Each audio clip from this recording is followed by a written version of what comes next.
Hey guys, and welcome to the podcast of Here Are 2 Cents. My name is Allie, and today we have a special guest, the one, the only, Chuck. Woo! What's going on, y'all?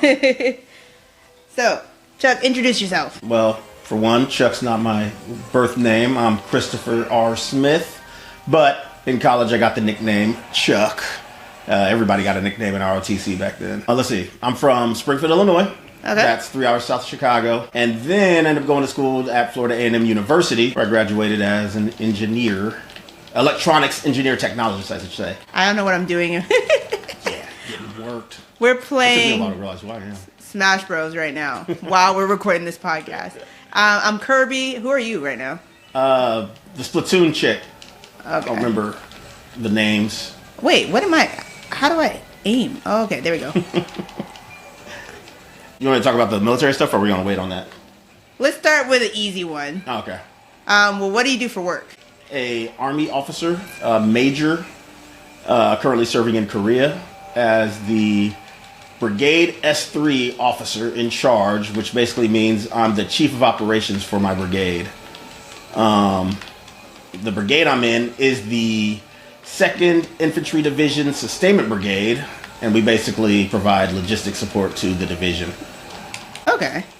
And how long have you been in this role? I got here in June, where I moved up here from Daegu in early June. And I will be here until about May, when hopefully I get to move back to the States for the first time in how many years? 5 years. It'll be 5 years in Korea by the time I get back to the U.S. Oh, okay. You've been here for 5 years? Yeah. You're a pro now. Pretty much. Made Okay. it through COVID and everything. Yeah, you went through some crazy times here. Okay, so let's do a warm-up question. Mm-hmm. Have you heard over the internet about the yellow cake and chocolate cake debate that's been going on in our community? It's a very serious topic. Okay, so if you guys are not aware of it, right now there is a user on TikTok that's going over about how her family member thinks that a yellow cake is considered chocolate cake because it has chocolate frosting. And Wait, everyone say that else, again? yeah. So yellow cake, you know the yellow cake that you have? So they're considering it chocolate because there's chocolate frosting covering the cake. So the flavor is chocolate, not yellow cake. So my question is to you, a yellow cake with chocolate frosting, is that considered a yellow cake or a chocolate cake? It's a yellow cake with chocolate frosting. Exactly. I thought the same thing. It's But literally what you just said. it is a debate because he's saying that the frosting dictates the flavor of the cake. So then my thought is like, well, then what is carrot cake? What is red velvet? Like then at that point, because they both have cream cheese frosting. Mm-hmm. But the internet is up in storms, and he is loud and wrong. Yeah, but he's saying wrong. He's saying with his chest. But I mean, this is just as dumb as like the whole is a hot dog a sandwich debate. Like, that's stupid. No, it's a yellow cake with chocolate frosting, man. I didn't come in last, guys. I came in third. I think coming in third place, I am good. I That's got funny, two KOs, minus 2 falls, but I wasn't last. 2 KOs, 1 fall for me. I did all right for a person I've never played with before. But no, here's funny though. So when I read the question when you wrote it down, I thought you were literally asking me like, "What's my preference, yellow or chocolate cake?" Oh yeah. Well, okay. What's your preference? So it's funny. It would be chocolate cake, but the problem is nobody ever gets chocolate cake right. I hate bitter chocolate cake, right? Chocolate's just too much. Chocolate cake's like chocolate on top of chocolate. No such thing, man. You saw them pancakes I was eating this morning. Yeah, that was diabetes. Chocolate chip pancakes. That's my jam. I love chocolate everything. I love Seth Roth, but I'm not going to ruin you. Ooh, let me go with sandwich. But normally, though, I'm going to go with the yellow cake over chocolate cake just because most people know how to make yellow cake better than they know how to make chocolate cake. Wait until this battle starts together to my next question. Where am I? Okay. I don't even know how to game and talk at the same time. I know. I really don't. I was worried focused. about picking Smash Bros. I'm like, this is going to be a tough thing to focus on and play. Sorry, guys. What is an anime you think is overrated? That gets too much attention that you just think it's too much. There's a couple of those. Okay, give me your top 2 that you think are overrated. My Hero Academia. That's one. That's the one that comes top of mind. It's basic, man. It's basic. But then again, I don't know. Maybe I stopped at season 3, I think, and maybe I missed out on a bunch of stuff. Maybe it grew a little bit. I don't know.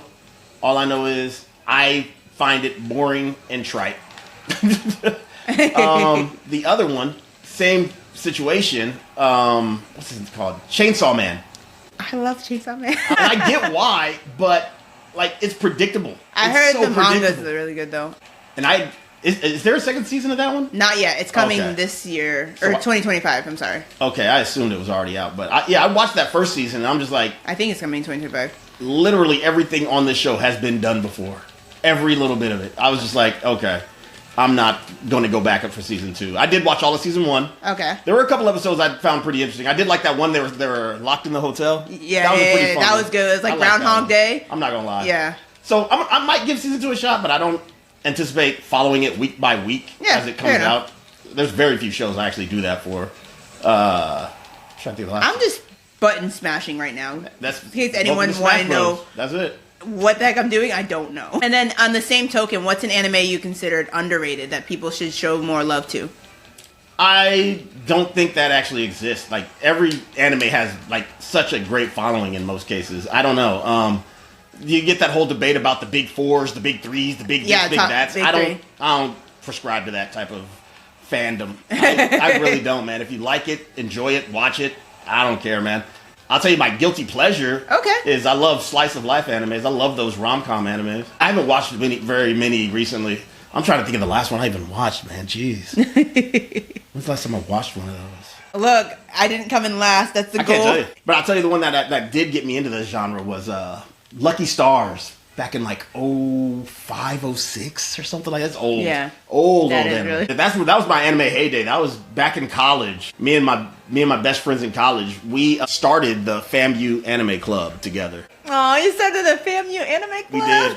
And it's still going strong to this day. It's still going? It's that's great. A huge association. You left a good impact. I freaking love it. I'm one of the founders. We had the anime club going like since 03 when we were in the dorms together.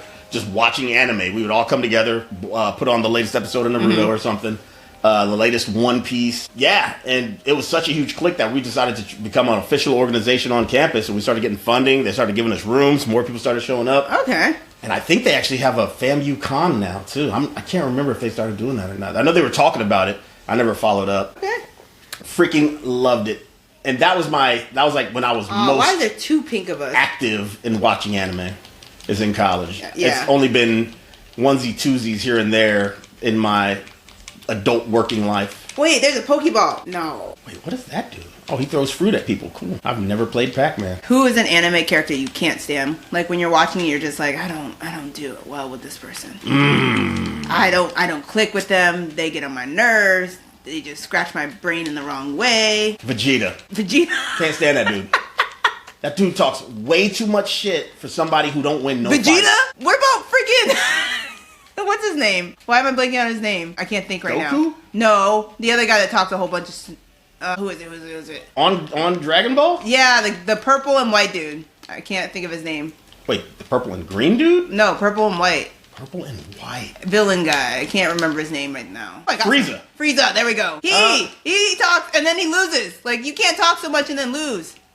Hey, I mean, he lost to Goku, though. Like, that's it. That's, like, the only one who's... Well, no, originally. I guess in the later ones, he's gotten beat by a few people, yes. But, I mean, he's not nearly as insufferable as Vegeta. Vegeta is for you? And his fans. And the Vegeta fans. My God. They will live and die by that man's losses.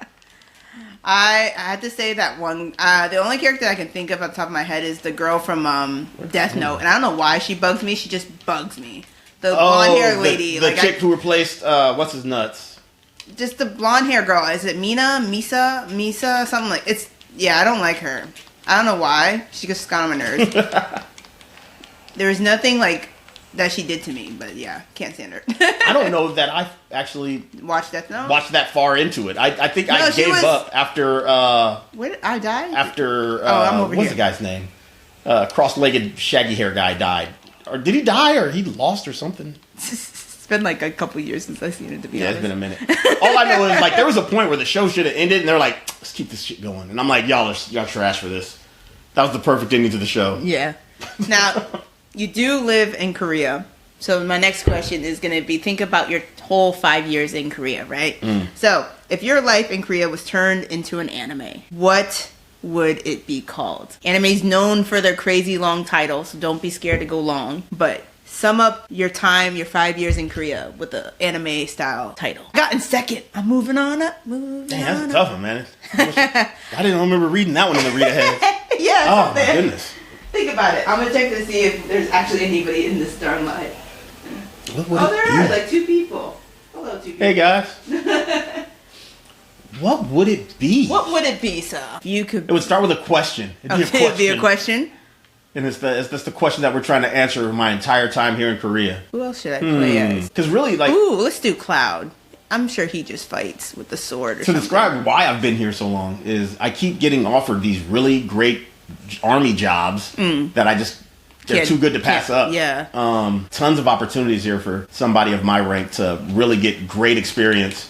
And the pace at which we work and train out here is insane. So like it's really good for experience. Should I stay or should I go? I don't know. Should I stay or should I go? Korea edition. Not an anime title, but a great 80s pop song. Yeah. Sums it up. But yeah, this whole time, like, I have not... What's made you, just the opportunities that you've experienced has made you go like, should I stay, should I go? Or is it the people? Is the combination of the two? Yeah.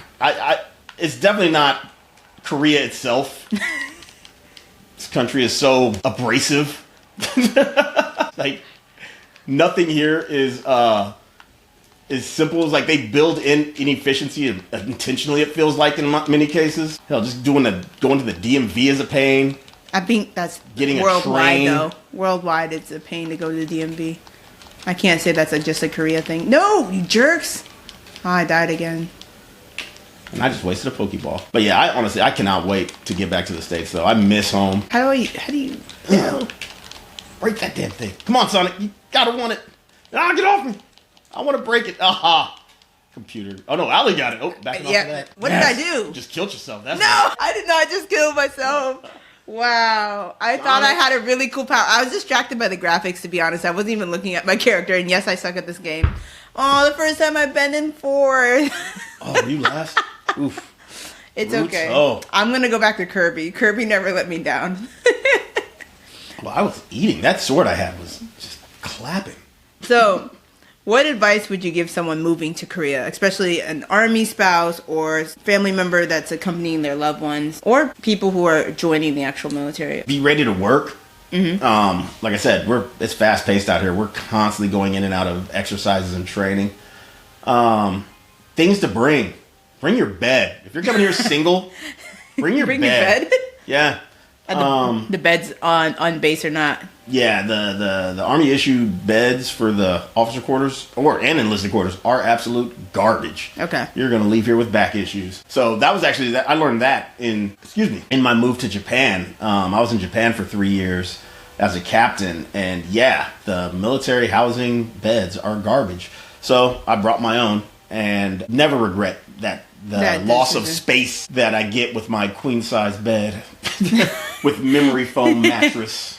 Oh, you got the good stuff, huh? Oh, yeah. Korea is not Japan. So if you've done time in Japan, you're not going to have the same experience you did there. Completely different places. Yeah, they're close neighbors, but they are nothing different like vibes. each other. A lot of people make that mistake. I know I did not come here expecting that. I knew that there were different cultures, but I've met quite a few people who have expected there to be similarities between the two nations and cultures. This? What is this? Okay. That was whack. Weird. Oh, no, again? Here we go again. A shell? Oh, I don't even know what shell I am. I don't know. I'm dead, probably. Oh, look. There I am. Oh, I see. So we're still active. We're just covered up. Yeah. Okay. Oh, well, there I go. We're still doing stuff. I thought, yeah, I'm still alive again. Oh, spoke too soon. There we go. And I get whacked by Allie. Got her. What? Yep. No. So bring your own bed is your advice. Yep. And you won't regret it. Ooh, okay. I'm definitely not going to survive this. Yeah. I was going to get my kill. Bring your own car if you're planning on being here for more than a year. Yeah. I regret leaving my car back home. Yeah. I've been through 3 different cars here. All of them garbage cans that end up breaking on me. Yeah. I would have saved more money just bringing my own damn car. Okay. And then speaking of being on base, what is the living conditions on base compared to living off base? Like, what would you recommend and what's your preference since you have experience with both? It all depends, man. I'm a creature of convenience. And up here at Humphreys, right, we get our own washer and dryer in our room. Anywhere you go in Daegu, Area 4, that's Camp Henry, Camp Walker, Camp Carroll. Yeah. You got to do shared laundry rooms. You got to go. Like a laundry. Yeah. And if you're stuck at Carroll, you got to go outside into the elements and then put your laundry there. It's bad. At Carroll, you have to go out of base so just to do no, laundry? not off base, but you got to go outside to the laundry room that's in a different room in your building. And so in Walker and in Daegu and all, and they're going to be in the same building but just different floors? Yep. Yeah, actually, at Walker too. Yep, we had to go outside to do it there too. But either way, yeah. So Daegu, definitely recommend off base. Okay. Also, a lot of good living situations in vicinity of Camp Henry, where most people work, or Camp Carroll. Here at Humphreys, I definitely recommend on post. Now that I've gotten into this place, I was actually mad to move from off post. Yeah, I remember you being like, "Man, I'm going on base." That's the other creature comfort I need, man. I need a dishwasher, and I had a great dishwasher at my crib in Daegu. I get here and there's no dishwasher, but I'm surprised. I would feel like it'd be the opposite way because I don't have a dishwasher in my Korean apartment. You would think so. But you did have a nice Korean apartment. I did. It was so great. That's probably the nicest place I ever lived, actually. Yeah. In my adult life. But I did find out through Amazon that you can get these cool countertop dishwashers, so that solved that problem for me. Only thing I wash by hands anymore are pots and pans. So loving that. Love that dishwasher. Okay. Second favorite purchase in 2024 next to my giant computer screen in my room. I freaking love that. Yeah, you got thing. a nice computer screen. Once I found out I could split that thing into 2 separate screens, oh my God. I can work on one screen. I can watch a show on that screen and have a bunch of app monitoring or Discord on the other screen. It's so good. All right, after this match, we're switching over to Mario Kart. Where you going to ask me that too? I mean, at least I'll be probably in like second in Mario Kart. I just suck at Smash Bros. I can at least claim second. I'm not gonna claim first because I don't know. I lost against my kids. I played that. I showed them how to play it, and then I was beating them, and then they took just like 2 more games, and then they started beating me. My students. Really? I brought my Switch. Fast. I brought my Switch over. No, only one kid. It was just one kid that kept. After the 2 times, I was like, man, I can't show you nothing because you take things and you learn how to play real quick. And then, it was like a back and forth between, which one of us 2 were going to win because everyone else was we didn't care. They were always, 10, 8, they weren't in the conversation. It was just me and him just being, being competitive. Clap. Is that you with the darn cans? No. Who knew Duck Hunt Dog was so good? What's another question I can ask you while I'm losing? I'm not even looking right now. All right. So, if you could live in any anime universe for a day, which would it be? Ooh. So, any universe. Now, you got to think. You're living there. Sitting and watching it. You're not just watching. You're a member of society in that universe. So, I know. Where? I'm a gamer. I would love the SAO universe just for that VR experience. They have the coolest VR ever seen in any type of anime universe. So that one. See, just for my gaming. Okay. For me, I'd probably pick a sports anime or something because it's not life and death.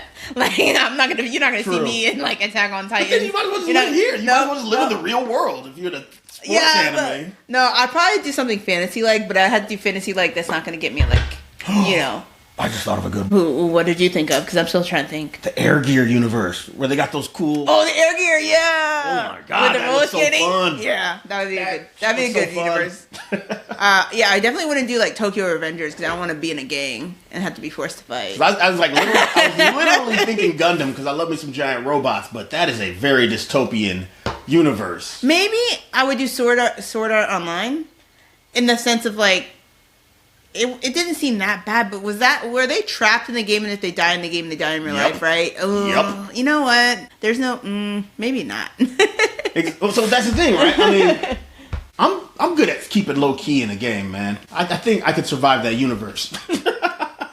And also, I'm not broke. I've got good health care, be a background character that sells the shops or you're the barkeep. Yeah, I feel like if I was stuck in a VR coma, I feel like my health care would keep me alive long enough to survive the whole events of the game. And then I still get to enjoy all the freaking perks of it not being deadly afterwards. SAO all day. All right, go ahead and pick the cup. I don't know. Definitely don't want Rainbow Road. I don't want to be boring. What do you want to do? Let's do the airport. Ooh, pick one that doesn't have a trophy next to it. Doesn't have a trophy? Yeah, there's a bunch of cups that I haven't trophied out on yet, so. Let's do... I'm trying to think of other anime universes that would be fun to be in. Like, that's a good question. Right? Definitely not One Punch Man. That place is always... Like, also the insurances, like... I don't want to have a home there. Like, rental insurance must be insane. Yeah, that dude's so big, he literally stepped on an entire city. 1 foot. Yeah. There's some fun ones out there. Lighthearted. Space Dandy. That's a great universe. Yeah, I would definitely pick... courses. Sorry? You didn't have a... I don't think I've ever seen this rectangle. I just missed it. Wait, how do you even hit these things? What button is it? What? Hit what things? The I figured moves? it out, yeah. Yeah, I even got a question mark box shit somehow. I got defense! Your boy got defense! Yeah, Bill's about to clap me. Oh, you freak. Alright. I'm staying in my number 2. Yo, yeah, you're holding down 2. I said I can hold down 2. My God. Now I don't help. Got me. Oh, no. Everybody's hitting me now. This is trouble. Can I get back into first? Back in 2. Coming for Yoshi next. Because she don't know how to drift. Don't drift. What's up? I really don't. Yo, your boy's got defense. Keep testing my gangster. Oh, I don't got no defense. Giving you all the red shells at number 2. How is that? I know, it's Second great. place ain't supposed to be getting red shells like that. Came in first. Nice. I came Good in run. first. Good run. Sorry we were dead quiet. That was an intense battle. That really was. We're playing Mario Kart and I got in first. On a giant oval on top of that, like, there's no escape. I just kept throwing the shells. Mm-hmm. All right. I noticed. So, I got a serious question. You ready for it? All right. This one you got to give some thought to it. Would you rather fight the Powerpuff Girls every day for a year or Batman once a year for 10 years? Batman. Right? There's no guarantee. There's no discussion. I don't want to deal with Bubbles' anger management. There's no guarantee you're going to survive a fight with the Powerpuff Girls, but Batman don't kill. We all know that. Yes. Also, I may be Batman's severely human. maimed. He's human. He's human. Yes, but he's got superhuman everything. Like intellect, fighting skill, reflexes, all that is not human. None of that is human. I can catch him on a bad day. Literally, everyone has that one bad day. And we're fighting him, what, 10 times?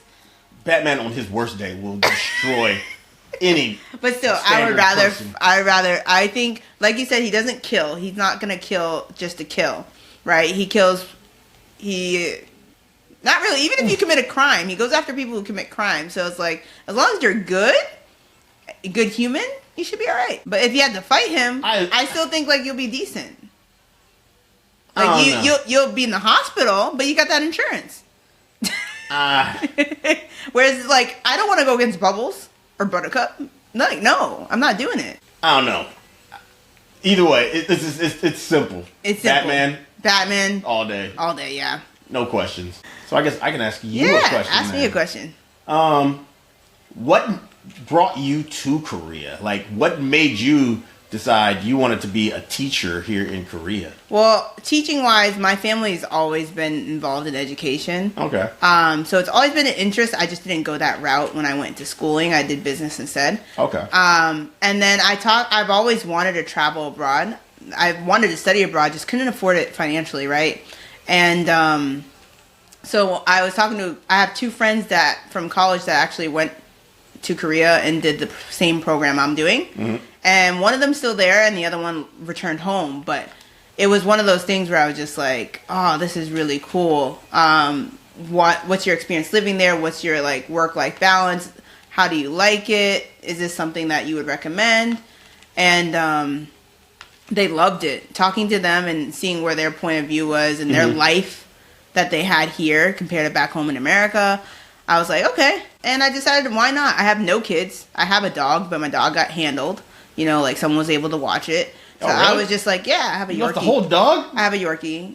Aww. I did. But she's with my aunt who is retired. So, like, she has plenty of love and attention. And she has become like, oh, wait, what do you mean I didn't make it? That's the only thing I had at home, so I said, why not? And I thought I was going to do 1 year, and now it's been 3. That same here. I thought it was going to be 1. I thought it was going to be 1 and done, and then, yeah. I just, like, your first year here, you can't really, in my opinion, you can't go from that. Your first year is not going to be the same as the other years after that. Like, it's just, your first year, you're still adjusting to living abroad. Mm-hmm. And I think you do yourself a disservice, in any country, not just Korea, to just be a 1 year and done. Unless you've done a lot and you're like, okay, yeah, this isn't for me. Yeah, fair enough. But if you have not explored, I feel like that first 6 months, I'm still trying to settle down and figure out what needs to be done. I get that. So for me, it was just talking to my friends. I've always wanted to travel abroad, and I said, I don't have kids, why not? So that was my reasoning. I was not a K-drama girly or a K-pop person. I actually started to appreciate K-pop when I moved to Korea. I still haven't. It's okay though. I'm not obsessed or like fangirl too hard. I don't think I am. Mm-hmm. But I know friends who are like all in. But I do appreciate it, and it kind of gives me the it's just a cool experience to just like appreciate other people's music and go and experience that. You know?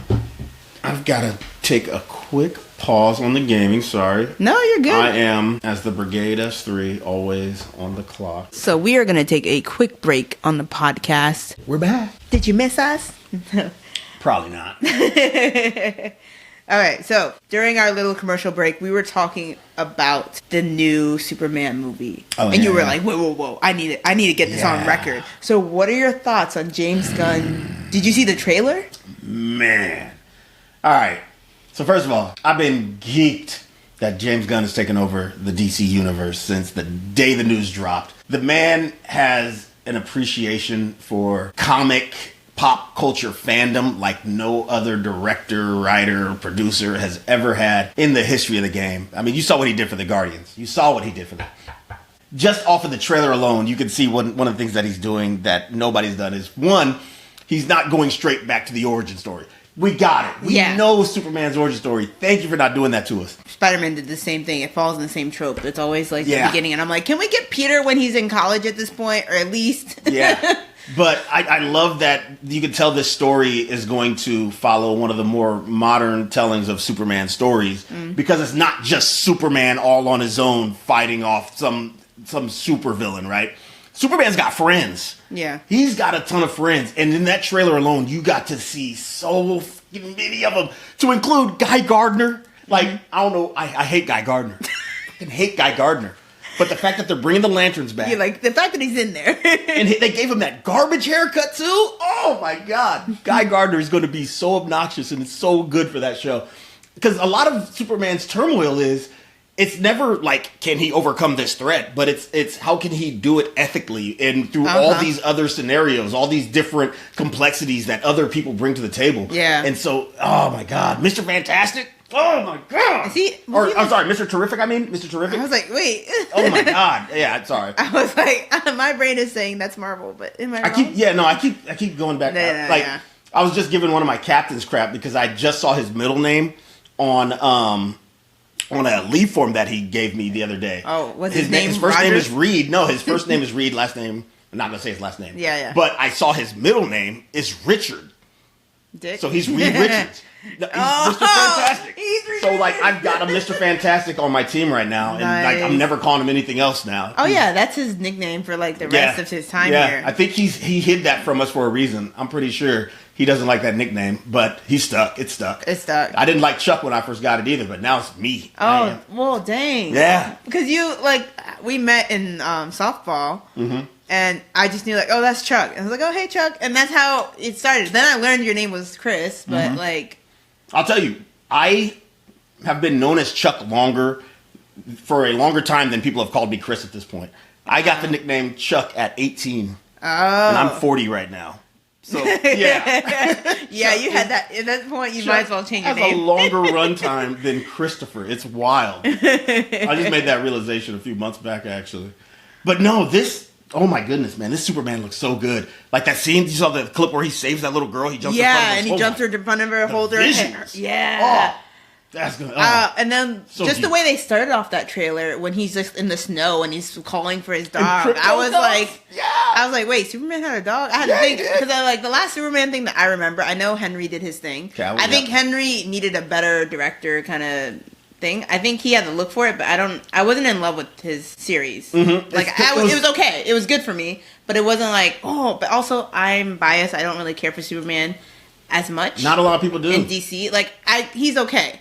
But if I'm more into Batman and Wonder Woman and Hawkgirl and Green Lantern sometimes. But when Ryan Reynolds did Green Lantern, I did not care at all. I loved it. I loved it. You love Ryan Reynolds' Green Lantern? I did.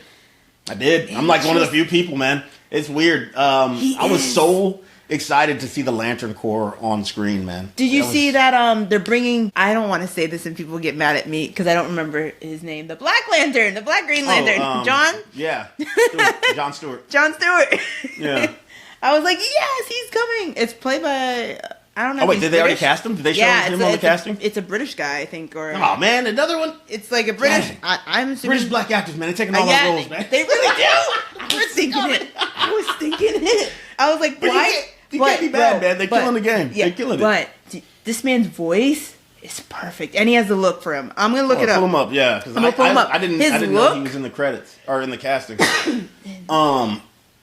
His look and his voice, he has that nice deep voice where I'm like, yes, because John doesn't have a high-pitched voice. He needs that nice deep voice, and he has it. Because Phil, if you guys don't know, the voice actor who played Green Lantern in the Justice League, in like the animated series, Phil, who's done a lot of people. Oh, yeah, that's the dude who, he used to be on Mad TV, I think. The skinny guy? Skinny black dude with a big head? Yeah. Yeah. Skinny black dude. That dude does a lot of voice acting gigs. Green Lantern. But what was the other thing I was like? Yeah, the Cavill, the I can't remember who's the director for those. The Christopher Nolan series. It was Nolan, right? No, I can't remember who did those series. But either way, the problem with those, the Justice League and the it's Superman. Aaron Pierce. Aaron Pierce is the. Oh yeah, he was in that Netflix. That's right, I did see that. Yeah. I completely forgot about that. He was in that Netflix show that was actually pretty good. That's another topic that we can go back to. But real quick, the problem with the previous DC universe is it was too dark. They were trying to make everybody dark and edgy. And it's not always dark and edgy, man. Superman's not a dark and edgy dude. They just needed to literally take some of their animated things that did so well and not to say always copy paste, but you had such a great foundation with the Justice League. I would even say Justice League Unlimited. Like you had so many things. Batman Beyond. Like how is this not like you have so much material to work with? And Static Shock. I'm waiting for a Static Shock movie. Yeah. And I know that like there's rumors that it's gonna be a thing, or that Michael B. Jordan is into it, like he's a producer of it, or he's trying to be. They gotta start in the teen years. But too old for that. You gotta start not as Static. He's like producing it. Oh, dope. That's great. But I heard that a long time ago and have not heard anything else. And I really want a Static Shock. Does MBJ, does he have a lot of producer credits? Has he produced anything? I don't know. Because I know maybe no, because that was someone else. I just know, like, as soon as he starts getting into the game, though, I mean, we're going to get some really good nerd material, though, out of him. I know it. I know it. He's a true fan. Oh, okay. True fan. Back to Rebel Ridge, though, the new Green Lantern. So I can't stand black trauma films, right? Oh, yeah. And have you seen that? Have you seen Rebel Ridge yet? I have not, no. Starts off, the dude is just on a bicycle, gets knocked off the side of the road by some cops who then commence to harass him, threaten arresting him, and they take all the money out of his bag that he was going to use to bail out his cousin. Okay. That's the start of the film right there. So he just gets robbed. So, like, yeah, by the cops. And then, of course, you can't report it. Yeah, I tried watching that movie the first time, and I'm just like, nah, I'm not doing this. I literally can't sit through any more black trauma on film. It kills me. But then my brother's like, you got to go back and watch it, bro. You're going to trust me. It gets better. Yeah. And it does. It does? It does get really good. I was impressed by his performance in that. And I think, he'd be a great Jon Stewart. Yeah. So he's the new Jon Stewart. I don't know when it's coming out, but he's the new Jon Stewart. And then Phil Lamar, who voice acted originally. There he is. Yeah. Mad TV dude. He has so many credits to his name. When you think of, like, all his characters, it's insane. Yeah, he's like the male Cree, what's her name, from A Different World. Yeah. Like, he did Static Shock. He did Jon Stewart. He did the guy from Futurama, the I forgot his name. Oh yeah, the bureaucrat. Yeah. He did Samurai Jack. Holy crap, that was him. Yeah. He did some version of Aquaman. Oh yeah, I see that. The guy from Family Guy, or no, the Cleveland Show. The Cleveland Show, not Family Guy. I think it was Cleveland Show. No, that's Family Guy. That's the news, Family Guy? That's the weather guy. Yeah. And then he did. It's right sideways. Yeah, it's right sideways. He also did the. I forgot his name. I don't think this. Yeah, I remember the Imaginary Friends. Yep. The red guy, Blue and all them, Blue and all, like, but he did the red guy. I can't remember his name. I don't either. But yeah, he's done a lot, and he's done a lot in the Star Wars universe too. That's so, it. Is that Ghost Rider at the top? I can't tell who that is at the top. It looks like Ghost Rider. Let's see. What, and there's even some in here that ain't even on that other screen. Yeah. But Black Bolt. Yep. Holy so crap. he has a long list. So it's knowing that I'm coming up from like listening to him and hearing his deep, rich voice, and I was like, if you give me a Jon Stewart that's high pitched or doesn't have that like signature sound, to me, it's just gonna grate my ears. No, but it could have easily been. Come on, man. They would not do that. That's one of the Jon Stewart's things. The man speaks with gravitas. The man starts talking, everybody shuts up and listens. Yeah. No. But, I mean, it could have happened. Easily could have happened. They could have just been like, oh, let's just get that one black guy. And then they hire him, and then it's like, Not with guns. You gotta have faith, man. Yeah. Have faith. So I'm excited. That's a non-problem. That is absolutely a non-problem. I'm excited for that Green Lantern. I did not care for the Ryan Reynolds one. I do like that in Deadpool, he does, like, knock himself for it. Oh, yeah. All the time. Yeah, all the time. So I think that's kind of cool that he, like, takes it on the chin. And, you know, it's not only the actor's fault, right? Like, everyone's involved in creating the movie. No, it's the producers all the way. And that the was screenwriting and all that. That was producers trying to please everybody, bring new fans, whatever. Like, if they would have given Ryan the same creative freedoms that he had with Deadpool, then yes, that would have been a completely different Green Lantern film. All the way. So but I want to know who the heck's going to be Hal Jordan. Have they cast that yet? Who's going to be the new Hal? Because with the maturity of this DC universe, based on what I saw in that trailer, there should definitely be a Hal Jordan, and there's likely going to be a Kyle Rayner too, but we probably won't see them in that Superman film. But I just love that it's Superman and Friends. It's not Superman and the Justice League. We're only going to get the top. It's going to be on HBO. It's not a movie. I'm sorry, the Green Lantern thing. It's a series. It's a series. It's a Max series. Yes, the Lantern Corps series. Yeah, it's an HBO series. That's dope. Who's playing Hal? They said Kyle Chandler. I don't know who that is. Oh well. Kyle Chandler is. He was. And they just keep showing us Stewart. Friday Night Lights. Oh, he was on Friday Night Lights. I never watched that. I hope it's not who I think. Hold on. Let me just go into our handy dandy Google. Yeah. Real quick as we search who the heck Kyle Chandler is, because I don't know who that is. Oh, it is the guy. It's the coach. Okay, so if you guys don't know, it is the coach from Friday Night Lights. I've seen him in some other things. Yeah. I didn't see him in others. What do I recognize him from, though? If not, he's been in a couple things, though. Dad from Super 8. Okay, I remember that.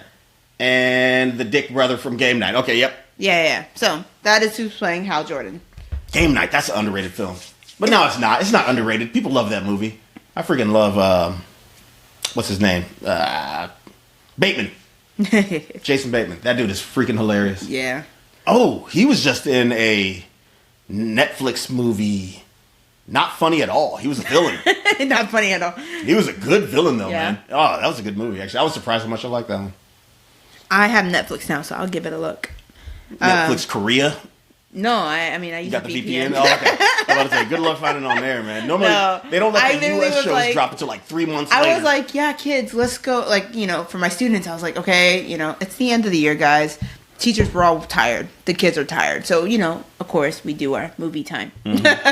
And so I told the kids, like, okay, you got your options, Spider-Man, this, or this. And I'm thinking Spider-Man into the universe. No, across the universe. Across the Spider-Verse. Yeah, across the Spider-Verse. Because I saw it on Netflix when I was at home, right? So now I'm at school. And I log into Netflix. And I'm typing in Spider-Man. And, of course, it only has the first one.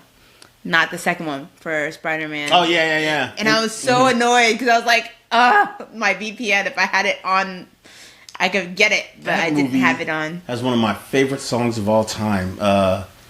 What's her name? Coi Leray. The self-love, loving, no, gotta trust me, cuff me. That song is so good. That was on my Wrapped in 2023 and 2024 Spotify. Like, it was wild. Now I'm gonna Google this. You don't know self-love? Oh my God, it's so good. Your rendition is not jogging my memory. Self-love. Jason lyric. Wait, isn't that called self-love? There it is. Yep, self-love. Oh, I hit the wrong one. My bad. See, you're hitting things too quick. Right there, the spider. The spider? Okay. Yep. It's that where they intro Gwen and she's all sad and shit. Oh, okay. She's a long way from suburban town. Oh my. Yeah. Okay.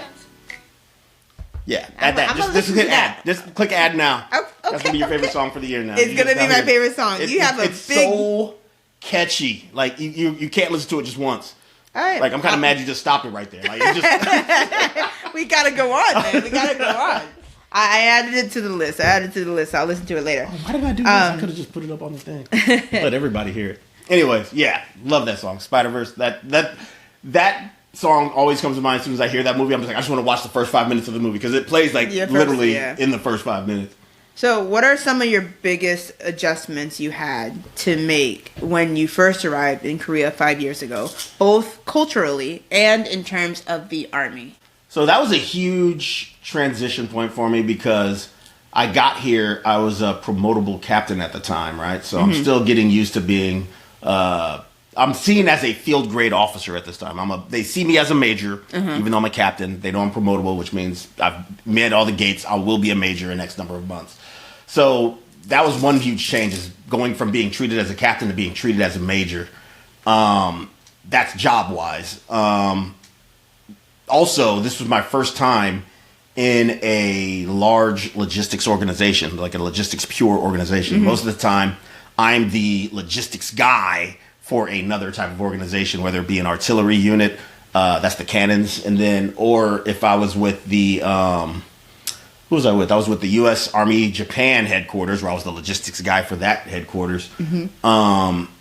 So coming into a logistics organization where everybody's a logistics guy, that was a huge not like transition. the sole person. So I came in with a different mindset. I knew that I had to come in knowing that I don't know everything logistics related, and this is a great opportunity to learn from some good senior logisticians who've been doing this for a while. Quite a few full bird colonels, a lot of lieutenant colonels who I could just learn from and pick grow. their brain. So that was my my primary goal coming here, is just to learn as much as I could from the individuals who were more senior to me. Have you achieved your goal?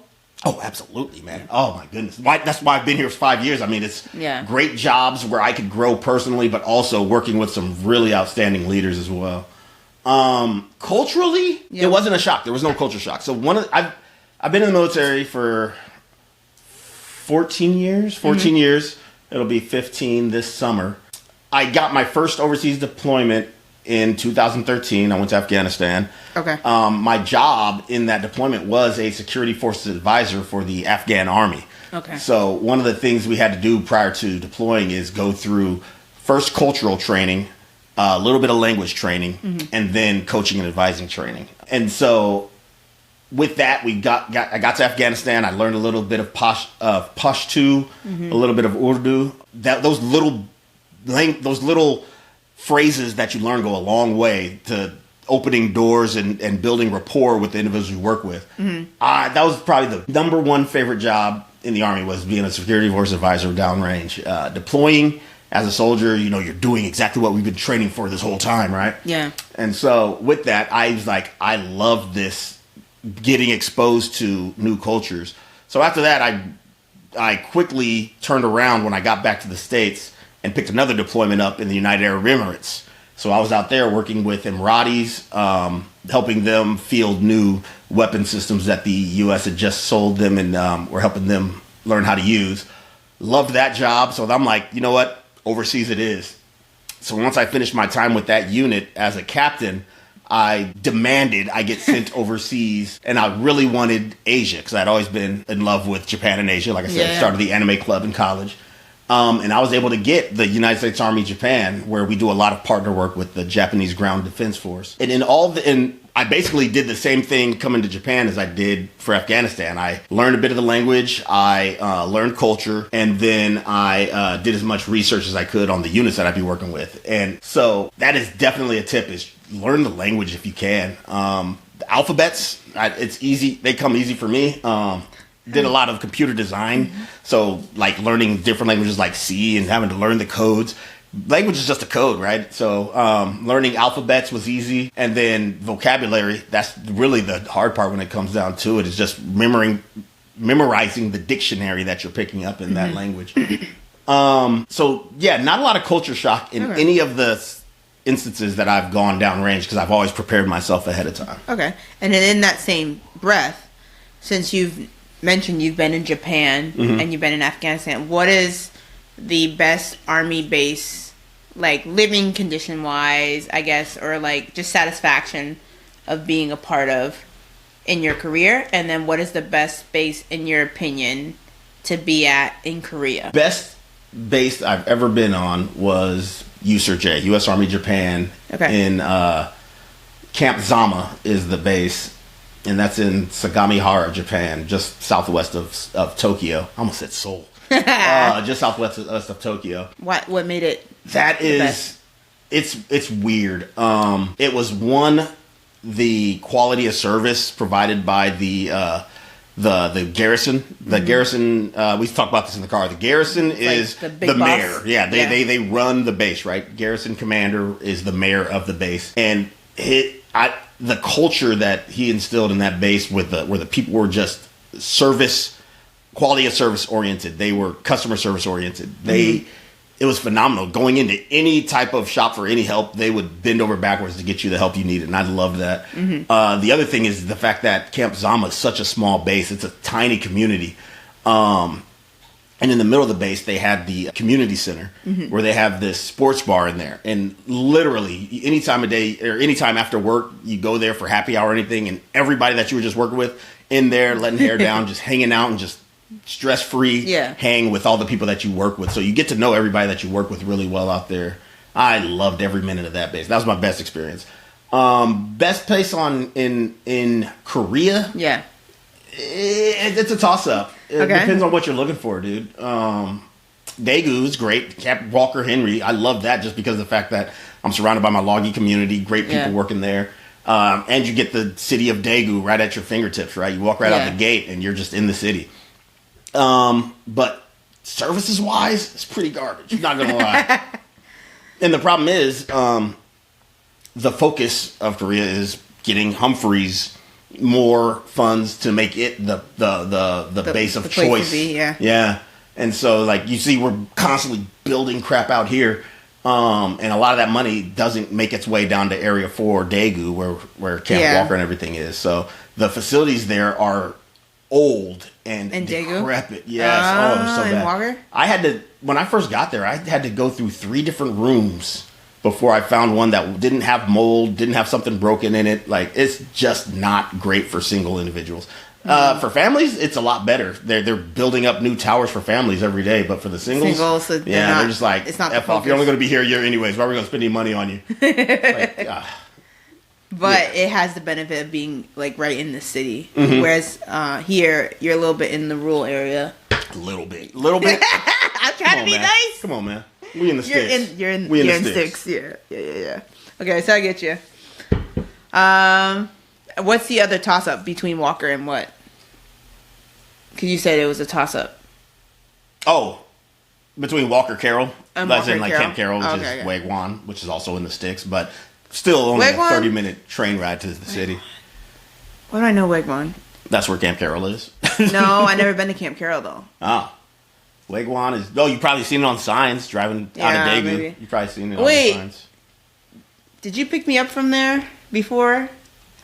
At, like, the station?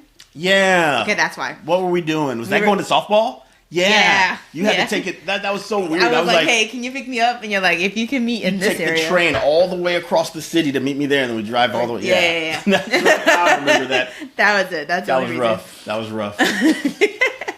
You know what's funny though is getting to the softball field was way faster and more convenient to do from Wagwan than it was from Camp Walker. Really? Because you don't have to get into the city streets. You have to go through all the city. You go around the city and you're there in no time, man. Oh, I missed that drive. That was a great drive. I would haul ass on them roads. He's like, "Nyeh." What video game would you recommend someone to play? Because you are a person that enjoys playing video games in your free time. You just got a nice PlayStation 5 Pro, right? And I haven't even played. You haven't played it yet, but you got we got the Switch going. We're stopping now so we can focus on the podcast part. If you listened to earlier, you heard all I mean, like, oh no, no, stop. But this time, we're focusing on the podcast. That's a really tough question. Like, who's playing? Who am I making this recommendation for? Like, is it a new gamer? Is it an experienced gamer? Okay, let's do one new gamer and one veteran. Okay, a good one for new gamers. I would say anything on Nintendo. A lot of the newer games on Nintendo are really good. Like I still haven't got to play it yet. The new Mario. Oh my god, I can't remember the name of it. I got it on my list. I haven't touched it yet. Yeah. But there's just a simple side scroller with a lot of great music, and it tiers the difficulty. You can do a lot of things to modify the difficulty in that one. Okay. So I think that one's good. That one's a more forgiving Mario experience. Experienced gamers. What am I playing right now? What am I excited about? Yeah. It's not much because I just finished the new Elden Ring DLC that got announced. I'm excited about that. What did you just finish? I just finished Elden Ring and its DLC. That was phenomenal. Okay. I never liked Souls-like games, the FromSoft games. Yeah. But I was like, I'm going to give Elden Ring a shot just because. And you're so glad you did. I am. Yeah. I really am. It was difficult, but it didn't feel like that impossible hill to climb like some of those others. Like watching people play Dark Souls, I'm just like, oh, that's just brutal. And then I played it. I played Dark Souls 1 remastered a couple years ago, and I was like, this is just frustrating. I was in a very frustrating job at the time, so I didn't need a game that was just going to do that to me in my free time. Stress, yeah.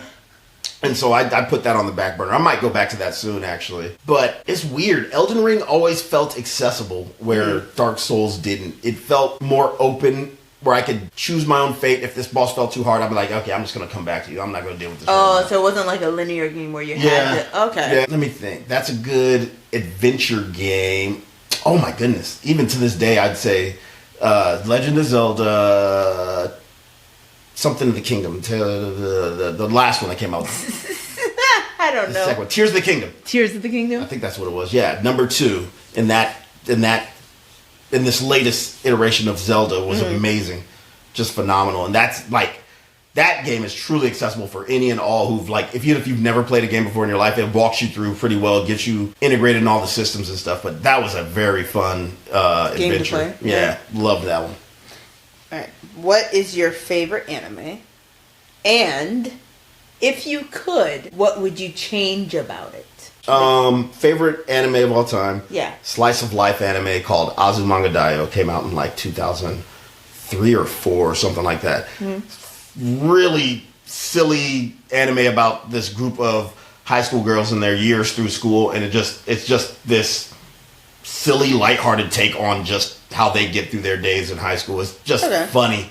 I wouldn't change a thing about it. Not a single thing. Fair enough. Favorite character on that one was this chick called... Her name isn't Osaka. I can't remember what her actual name is. But they nicknamed her Osaka because she moved to Tokyo from Osaka.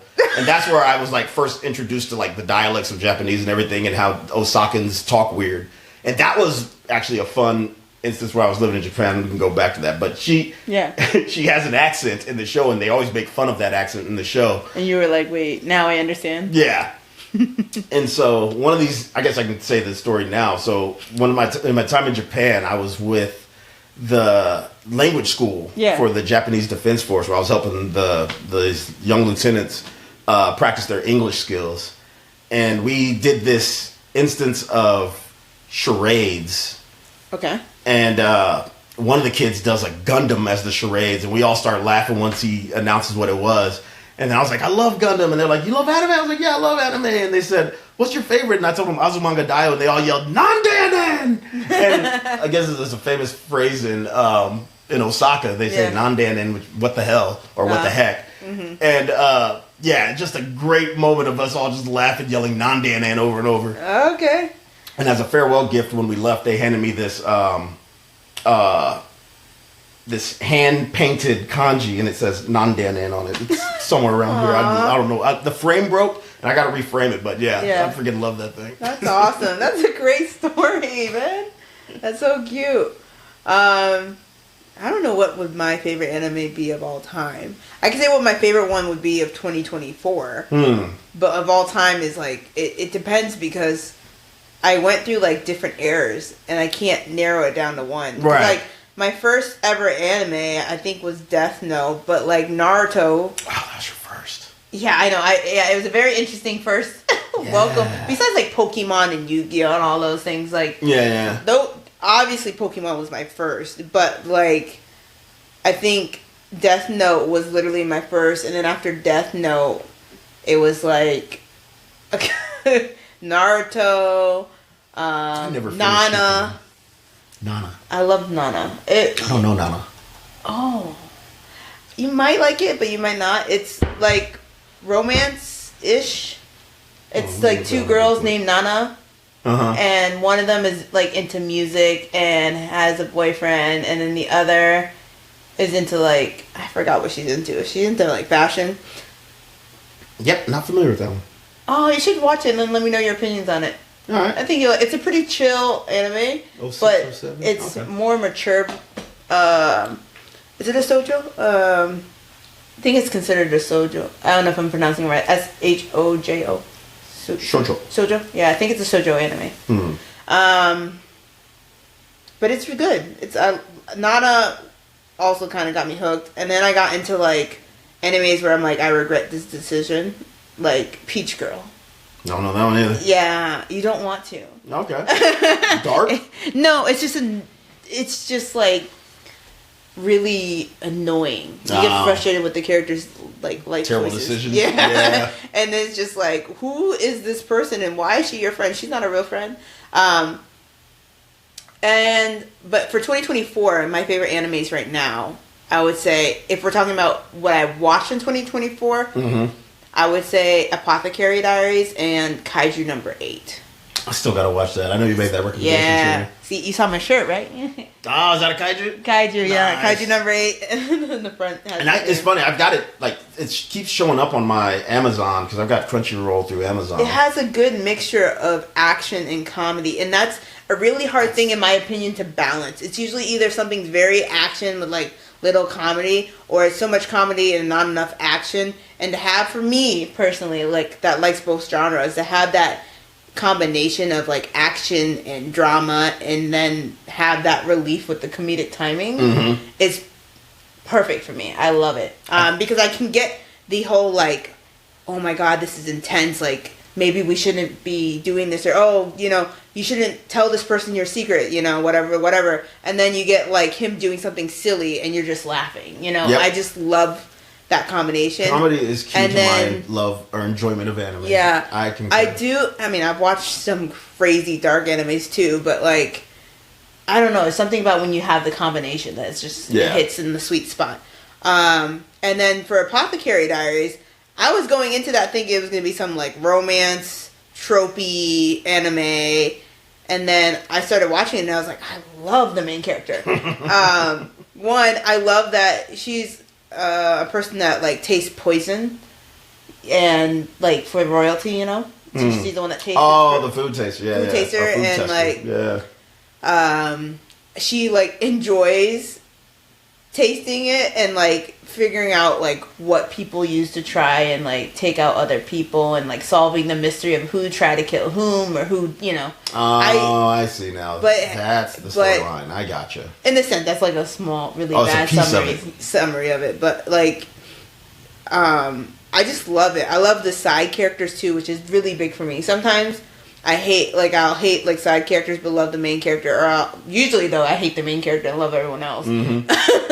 But with this one, it's like I actually truly like every single character. I think that's part of why I like Jujutsu Kaisen so much, is the side characters in that one. Yeah. Like I love Haikyuu, and I love Haikyuu for everybody. Like, the whole cast. It's like I can't just narrow to one person on that volleyball team. Yeah. I like from different schools. Like, it's... So when an ensemble of characters kind of catch your attention, you know it's going to hold you, you know? Haikyuu is so funny. That show was airing while I was living in Japan, and that was literally everywhere you went. Really? You could see the squad, you could see the opponent teams everywhere you went in Japan. There was their Did you see swag the was Olympics everywhere. that they played when was it the Olympics? No, I forget if it was 2020/2021. When Japan went against Argentina and they won, they played Haikyuu's intro music after they won it. That's awesome. I was like, this is perfect. Whoever did this needs a raise. That's awesome. It was so great. Because, like, you know, some people were reacting and some had no clue. It was a great thing to just watch as a viewer from, like, online wise to see it. You're like, oh, that makes so much sense. And then, of course, people took, like, the clip highlights and started, like, doing, like, a highlight reel with all the plays and then inserting that song, too. It was great. So, speaking of intros, best anime intro of all time, Evangelion Neon Genesis, Something Angel. Love that song. Oh, that's your best? That song is so good. Hold on. We gotta find it. I get invited, while living in Japan, to their, the Japanese Defense Forces Christmas musical where all the armed forces bands, the Navy or the Maritime Defense Force, the Air Defense Force, Ground Defense Force bands all come together and they played this really cool show. And the Air Force played that song as theirs, and they made the shape of one of the not the angels. What do you call I don't remember what the hell they call the mechs in Neon Genesis. Whatever they called them. Anyways, they made the shape of the mech on the floor with the band, and I was blown away. And what's really good or crazy about it is everybody in the crowd knew the words of the song, and everyone was singing along as they played it. It was wild. That song is a cultural phenomenon over there. Everybody, no matter who you are, watched Evangelion. It's You're crazy. gonna be mad at me because I've never seen it. I'm not mad at you. 'Cause, I mean, you started at Death Note, so that was like decades after the show had come out. Yeah, I started early 2000s. Yeah, no, see, I started watching anime. Oh my god, what was my first anime? So is this... Technically it was Sailor Moon, but Oh yeah. Vampire Hunter D, I think, is the first animated movie I saw. Is it this one here? This New Genesis album? Cruel Angels? There it is. Yep. So... There it is. Is the best... I have heard it. You have. Everybody has.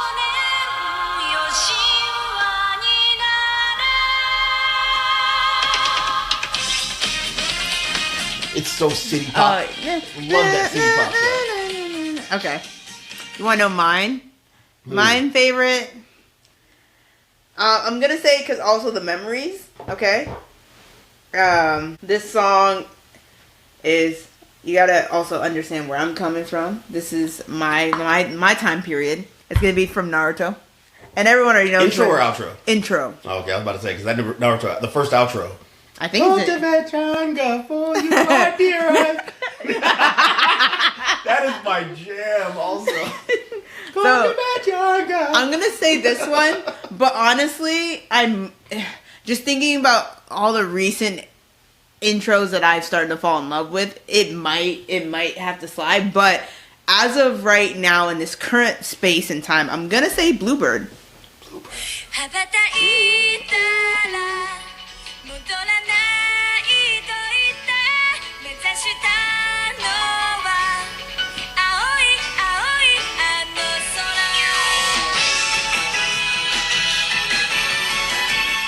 This is Naruto intro? Yeah. Which one?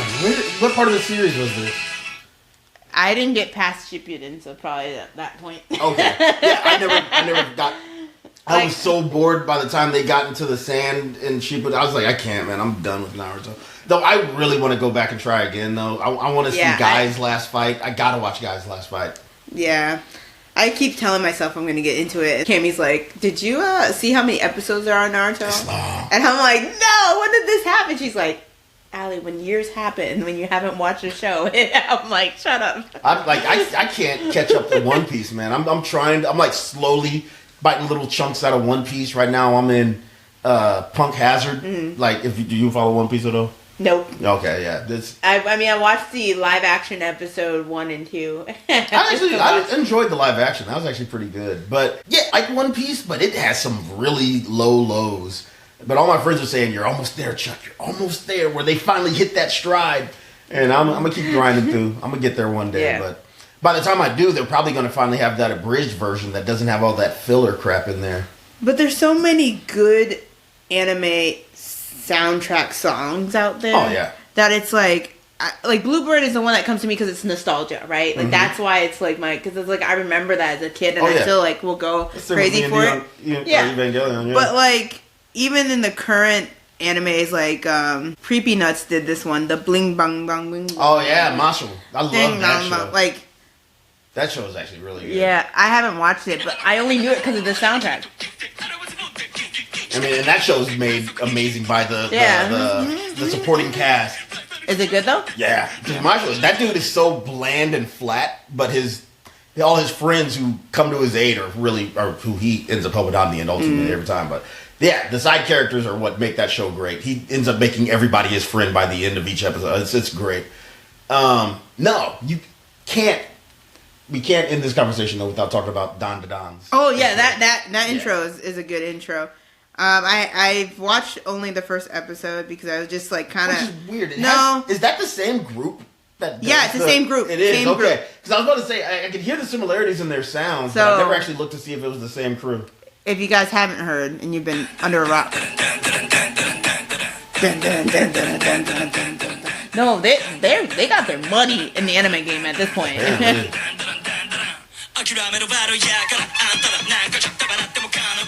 like, it's so good. Isn't it? Like, oh, it's so good. I love that melodic transition that they do. That's just really good. There's another... What was the anime one that I was just really in love with back then? It's going to bug me too. I love Haikyuu's, but... Never saw it. I like theirs with the fly high. It's cute, but... Oh, this one. Sports anime. But I forget where I watched this from. Let's see if it's familiar to me or not.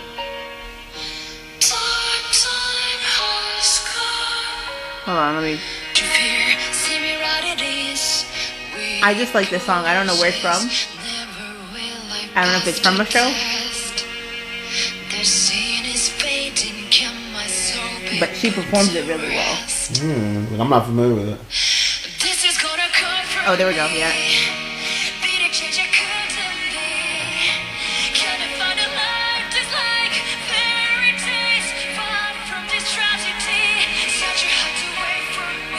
It looks like it's from some type of video game related anime. What do they call those? It's gonna bug me. I know. Transported to another world. I know where it's from, but I'm blanking. So now I'm gonna look it up. Solo Leveling. There we go. I was like, I know. Oh my god! So then I should know that song because I have seen that anime. That's really good.